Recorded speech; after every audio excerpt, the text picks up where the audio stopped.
The Secretary of War, Pete Hegseth, announced that all U.S. military general officers got to stop what they're doing, get on a plane, and make their way over to Quantico, Virginia next week for a meeting.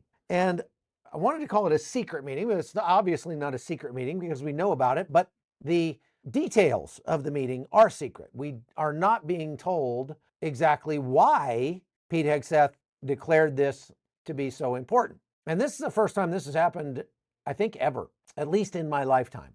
And so I don't think it's likely that they're going to be able to keep it secret for long. Things tend to leak out. And they may announce what it's about once they've done it. Not like there's any problems in the world going on right now in China, Taiwan, Ukraine, Russia, NATO countries all across the globe, Somalia, Sudan, Israel, Yemen, Iran. It's not like there's any problems anywhere that our top brass need to be actually paying attention to. However, that might actually be why he's bringing them together, because they've got to pay better attention. And there may be something very big that's about to happen. It's obvious that there is a lot of uncertainty in the world these days. Russia, over 2 days ago, flew their jets not into U.S. airspace, but if you look here, this red area that's surrounding Alaska is called the Alaska Air Defense Identification Zone, or the ADIZ. And that's considered international waters, but if an aircraft flies into that zone, they have to identify themselves to the United States so that we can determine that they're not hostile. Russia did not do that. Russia flew a Tupolev bomber accompanied by a couple of fighter jets into that area. Really bad idea. The United States was forced to scramble fighter jets to go up there because these Russian jets were not squawking the right frequency. They were not identifying themselves as they're supposed to do. And so because of that, it really caused some, let's just say, heartache, caused some consternation with the United States, by design, by the way. That was supposed to happen. This is the Russian fighter jets. This is footage that the Ministry of Defense of Russia put out. Those are flanker jets, I believe. And a Tupolev, that's a nuclear capable bomber that's flying very close to the Alaskan coast. Now, they did not cross into the U.S. territory, but they got very close, much closer than they should have, especially without advising us first. So they're trying to send a message here. The quick answer is that Russia is really starting to fail, not only on the battlefield, but mostly in their own country, in their economy. Ukraine's summer offensive, rather than taking place on the battlefields of eastern Ukraine, has been taking place in the skies over Russia and in the waters around Russian naval bases. Ukraine has been sending dozens, if not hundreds, of drones into Russia every single day, striking critical infrastructure, mostly things that have to do with their petroleum infrastructure. And that's how Russia pays its bills. Russia is on a wartime economy. They cannot afford for this war to end, because if they do, their whole economy is going to just collapse. Now, Russia blames the United States and NATO for these strikes. They say that these drones, these missiles, whatever Ukraine is firing at them, are being supplied to Ukraine by the United States and NATO, and therefore the war is really with NATO and not just with Ukraine. And if you don't believe me on that, listen to what Lavrov, the foreign minister of Russia, said at the United Nations. Another clear example is the crisis in Ukraine provoked by the West, through which NATO and the European Union have already declared a real war on my country and are directly participating in it. Lavrov there is saying, we are already at war with NATO.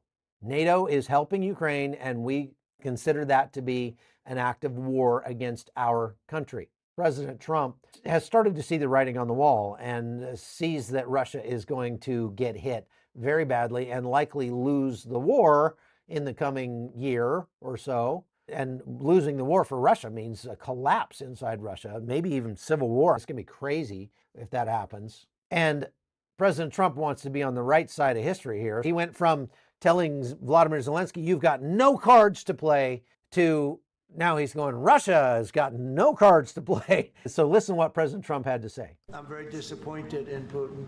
And he's been fighting hard. He's been fighting long, and they lost millions. They lost like 1 million soldiers. And with all of the heavy bombardment over the last 2 weeks, they've gained almost no land. And I'm not going to ever call anybody a paper tiger, but Russia spent millions and millions of dollars in bombs, missiles, ammunition, and lives. Their lives, and they've gained virtually no land. I think it's time to stop. I really do. An abrupt turnaround by President Trump. Okay, so that's one reason. The second reason Russia invaded is because Ukraine, since 2013, had discovered about 39 trillion cubic meters of natural gas in the Donbas region. There are already pipelines going through there that went to Europe. And so theoretically, if Ukraine could develop those gas fields, they could become a major competitor to Russia for the European market. And so Russia was like, no, we can't have that. We got to take that over. And the area that Russia controls right now almost exactly corresponds to the area where that natural gas was discovered. However, the fact that Russia took it over has made this problem of Russia losing business to Western Europe a self-fulfilling prophecy. Russia is not getting most of the money from the business that they were doing with Western Europe up until this point. Let's talk about this meeting of generals in Quantico. The Pentagon spokesman Sean Parnell confirmed that Hegseth will be addressing the senior military leaders, but would not provide specifics about what he was going to say. This caused some confusion and concern among the media and defense and military circles, given the scale and the secrecy of this, and then the timing of it with all the craziness going on. And it's bigger than what I've told you. Actually, there's right now, I just saw on X this morning, there are open source intelligence people who are tracking aircraft all over the world, especially military aircraft. And right now, as we speak, there are 5 U.S. Air Force refueling zones that have been established over the Mediterranean and Europe. 5 of them. Now that's really out of the ordinary. And what I mean is each one of those zones has multiple refueling tankers doing circles in the air up there. And it looks like they're getting ready for a major operation over the Mediterranean. We don't know exactly what that is, but there's been a lot of people hinting. Even Benjamin Netanyahu, who gave a speech to the UN this morning, one of the things he said in this speech was there are changes coming and that will be announced soon that will be our response to European countries recognizing the state of Palestine. Even Netanyahu is hinting at things. President Trump has been hinting at things. Vladimir Putin and the other Russian oligarchs have been definitely hinting at things. So all of that uncertainty just adds to the kind of what is going on here with this meeting. It follows a string of changes and firings that have been instituted by Hegseth in the military, to say the least. Since Hegseth took over, he has dramatically renovated the U.S. military more in the image of President Trump. Look, this is not going to be a grand social experiment anymore. We're not going to do this politically correct garbage. This is going to be a meritocracy and a meritocracy only. We're not going to pretend that's not a thing anymore. We're going to just make it go away. So some observers, we're going to go through the different hypotheses that I came up with for this meeting. And again, all of this is speculation. We don't have any hard facts on this, so we're just going to hash it out together and try to figure out what it might be. Number one, Hegseth might be about to unveil or launch a new national defense strategy or Department of War strategy. And he wants to get everybody together to explain to them, this is the direction we're going to be going from now on. Boom. This is our new overall strategic focus. That's probably the most likely thing that is going to happen. The simplest, most boring answer is that Hegseth wants to hash out a new national defense strategy that focuses a lot more on the homeland and addresses overseas threats only through the lens of a new homeland-centric focus. The second possible thing he's going to do is fire a whole bunch of people. The very fact that we have 800 general officers in the US military tells me that maybe that's the way Hegseth is thinking. I would have guessed we had 250 or so, and I think 250 would be a lot more reasonable. One of the worst things about the US military over the last 10 years is that it has become extremely top-heavy. And when it becomes extremely top-heavy, and you have all these guys that are jockeying for their next promotion and trying to make sure that they don't get fired, what you see when that trickles down to the guy on the front line, your average foot soldier, is just a tremendous amount of stupidity. It's hard to even measure how stupid it gets for the privates that are out there in the field when everything's being run by far too many generals. Pete Hegseth might be noticing this. I'm sure he has known about it for some time and might be saying it's time to pare back and we need to cut 200, 300, 400, 600 generals. And one of the ways he's actually talked about this in the past, in the recent past, is by combining some of the combatant commands. So right now you have Northcom, CENTCOM, Southcom, etc. He might be about to combine a bunch of those into one and just have one command structure over all of them.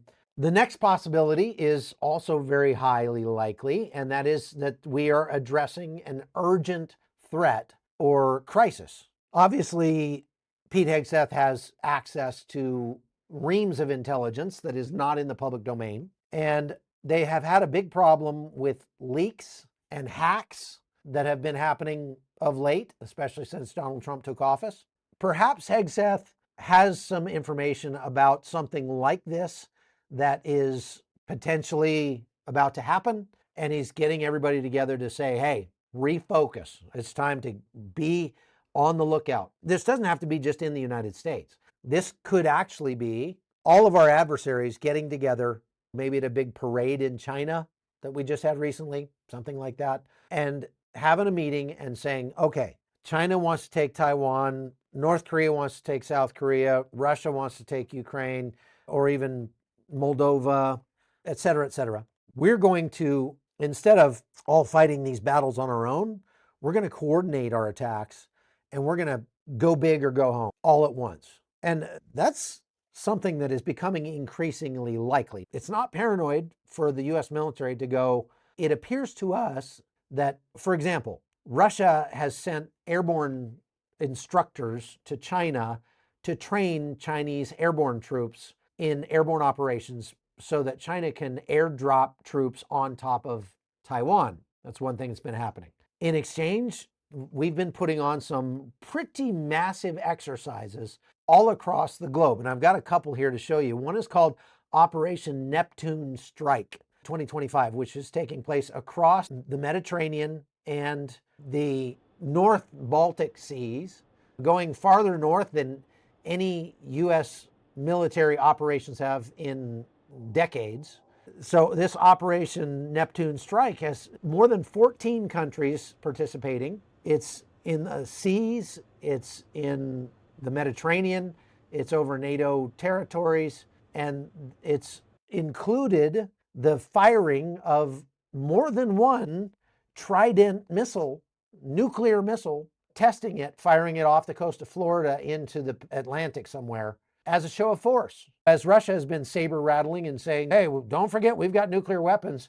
The United States just fired a couple of nuke missiles without the nuclear warheads in a training exercise as a show of force back. It's like, hey, don't forget, we've got nuclear weapons and ours actually work. It's the USS Ohio. This is a training exercise that was done on the Ohio by Marine Special Operations Forces, MARSOC, one of our biggest nuclear submarines, which has more firepower than many nations just on that one submarine there. And that showed up off the coast of the Philippines in the last couple of days. It is evident that the United States is increasing its posture around China. In Japan, we have actually built new military bases and we're putting more people over there, more troops. In Guam, we're adding more troops.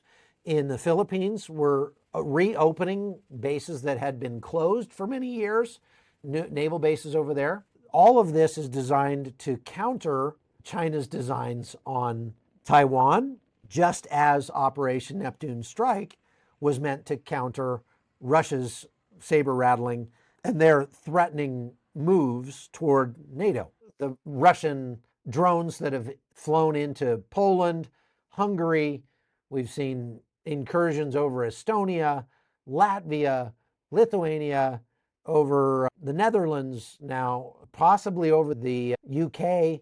And just yesterday, we got word that German Intel satellites are being pursued by Russian satellites. This is something new.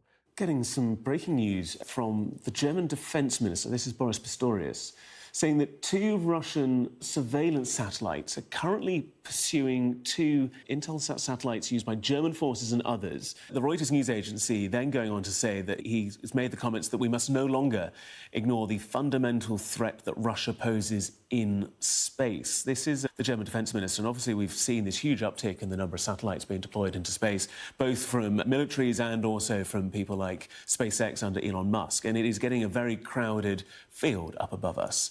2 Russian Luck-Olymp surveillance satellites currently pursuing 2 Intelsat satellites used by German forces and others. This is coming from the German defense minister, and obviously this is all set against that backdrop of Russian incursions into Estonian airspace, those 3 fighter jets that were there for 12 minutes. If they're targeting those kinds of things, then yeah, this is an issue. And it's no wonder that Pete Hegseth is getting together a bunch of generals. And we want to just keep watching international events to see if things start to come to a head, because President Trump and the leaders of NATO have made clear that if Russia makes another incursion into NATO airspace, they will shoot down whatever flies into their airspace. Vladimir Putin himself, in an interview, said yesterday, if NATO shoots down one of our aircraft, that is an act of war. Lavrov is over there blathering about that this is already a war and that NATO helping Ukraine is an act of war. So NATO represents 60% of the military might on planet Earth. Ukraine is striking at the funding, the source of Russia's funding, their energy infrastructure. And so Russia wants to strike at the source of Ukraine's funding, but that's in NATO. Again, in the context of everything else that we're seeing, it makes me think maybe President Trump is coming around to the idea that we may actually have to use kinetic force to enforce a no-fly zone over Ukraine or over NATO countries or something like that. And we need to be prepared for any potential response from Russia.